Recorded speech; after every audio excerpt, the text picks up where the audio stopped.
Principal सरदार गुरमीत सिंह जी को कहांगा कि तुसी स्टेज पे आओ। सारे हाज़रीन मेंबर्स को प्यार भरी सत श्री अकाल। इत्थे इस तरह विचार ही अपन पेश करने हैं, कोई भाषण नहीं है, कोई डिबेट नहीं है, सिर्फ मैं अपने विचार ही दसने हैं। और उस तो पहला मैं एक डाटा थोड़ा जहा दसना चाहूँगा। डाटा सिर्फ इतना है कि जो मैंने दसिया जिम्मे UN ने 1972 के 5 जून को वर्ल्ड एनवायरनमेंट डे मनाने का फैसला किया। तो 1974 तो ये शुरू हो गया। तो उदों जो थीम रखा गया ओनली वन अर्थ, सिर्फ एक धरती साडी। कुछ क्राइटेरिया ले गए, मैं देख रहा सीगा 80% फॉरेस्ट एरिया जो है वो होना जरूरी है। 80% फॉरेस्ट एरिया होना जरूरी है। जो इंडिया का एनालिसिस करते हैं तो उसके बाद पंजाब के पहुँचते हैं तो बड़ा दुख होता है। साढ़े को सिर्फ 6.8% फॉरेस्ट एरिया और असी थल्यों सैकिंग नंबर पे ना ही साढ़े हरियाणा उन्होंने को 6.7%।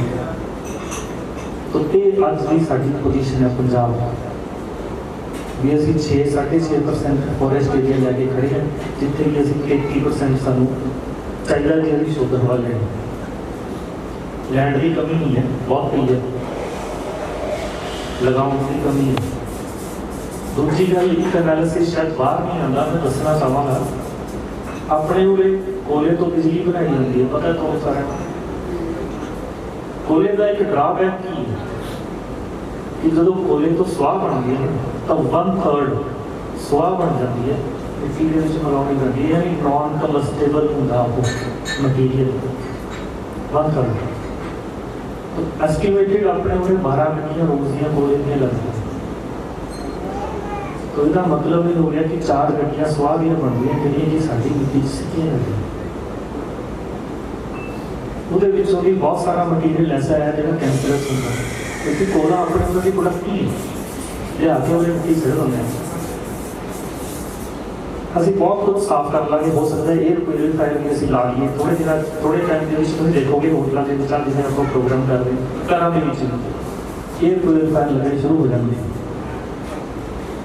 सब्जियां अभी ऑर्गैनिक वाले पासे तुर पे नवा बीज आ गया, एक नवा नहीं एक्चुअली बहुत पुराना है, जिन्होंने गोल्डन मोती सुनहरा मोती कणक कह देंगे, देखोगे थोड़े दिनों से।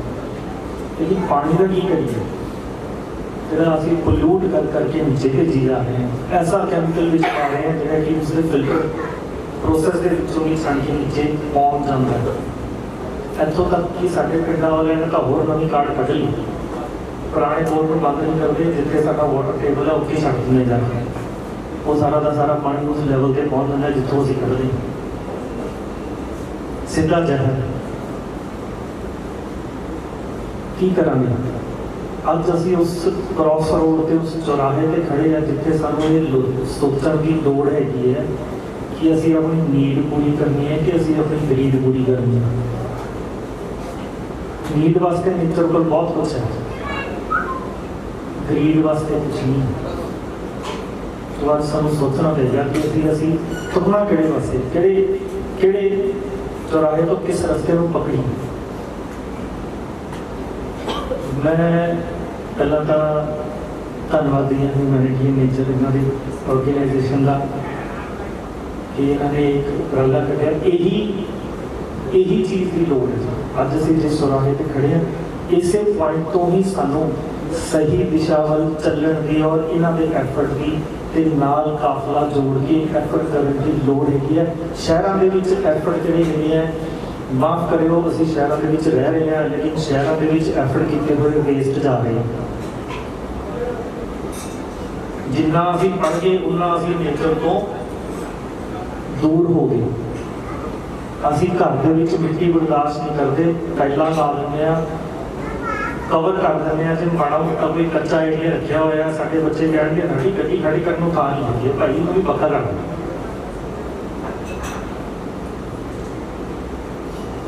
रोड जी थोड़ी मोटिया कच्चियां होंगे साइडा सूडा, तो असं कहते ना ना वॉल टू वॉल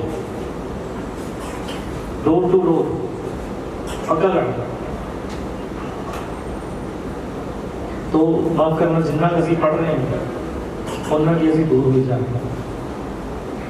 सानू लोड़ हैगी है अज उस चीज़ की जिथे असीं एक्चुअल दे विच काम कर सकीए। साडे घरां दे विच जिवें मैडम ने कहा कि लेडीज़ ने, जिस दिन असीं लेडीज़ नूं मैक्सिमम इस अभियान के नाल जोड़ बैठे जोड़न लग के, तो उस दिन असीं कामयाबी वाल अपने आप तुर पांगे, क्योंकि वही जी हैगी है अगली जनरेशन की जननी है, जो उन्होंने दिमाग के विच पाता अगली जनरेशन के वही तुरता चला जाएगा। तो ये बहुत ज़रूरी है। इतों तक कि मैं ये गल कहूँगा कि असी पॉइंट ऑफ नो रिटर्न तो पहुँचने तो पहला ये सोच लीए भी असी की करना है। पॉइंट ऑफ नो रिटर्न तुसीं मेरे गल समझ गए होगे कि जो असी वापस नहीं मुड़ सकांगे, असी एक जगह से इतने पहुँच जाएंगे तो असी वापस नहीं मुड़ सकांगे। राजपुरे वाले पासे पानी खत्म होना शुरू हो गया, शायद तुसीं थोड़े दिन पहला न्यूज़ पेपर पढ़े हुए, तो इधरों की फिर इधर वधदा चला जाएगा। तो पॉइंट ऑफ नो रिटर्न आने तो पहला ही सानू एक कदम चकने पैणगे।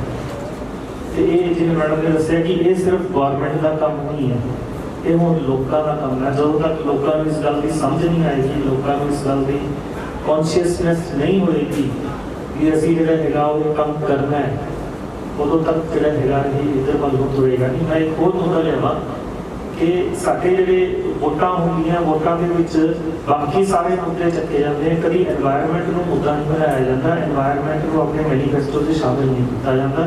जिवें फॉरेन कंट्रीज़ दे विच हुंदियां, उत्थे एनवायरनमेंट एक मुद्दा होंदा, उत्थे लोकां नूं दस्सिया जांदा कि असीं इस एनवायरनमेंट वास्ते आह काम करांगे, आह चीज़ करांगे। साडे कभी किसी पॉलिटिशियन ने ये गल नहीं कही कि असीं इन्ने बूटे लगा लांगे, वो फोटो जरूर लगा देंगे, कल नूं तुसीं अखबार च पढ़ लिओ, देख लिओ, एक पौधा लगा लिया, एक बूटा लगा लिया, लेकिन उसनूं एक्चुअल दे विच पॉलिटिकल सीरियसनैस दे विच नहीं लिया जाता। तो इत्थे भी सानूं लोड़ हैगी है इस सीरियसनैस को पहुँचाउण दी। ते मैं इन्हां नूं बधाई देवांगा, इन्हां ने पिछले समय के दौरान काफ़ी सारे बच्चों को अप्रोच किया। मैं सानूं कहांगा कि तुसीं थोड़ा जिहा दस्सिओ डिटेल दे विच, मेरे ख्याल 2-3 हज़ार बच्चों को अप्रोच कर चुके होने। ये बहुत वधिया पॉइंट है, ये बहुत वधिया एफर्ट है इन्हां दा, मैं बहुत बधाई देना इन्हां नूं, बहुत एफर्ट है। तो क्योंकि साडी जिहड़ी असली जिहड़ी इस नेचर के बारे काम करना है, वो बच्चों ने काम करना है। बच्चों को तुसीं मैं अपने स्कूल का दसदा, जिस दिन आके विजिट करके गए हैं, उस दिन अगले दिन मेरे स्कूल के 5-7 बच्चे बूटे लेके आ गए, सर असीं लगाने हैं।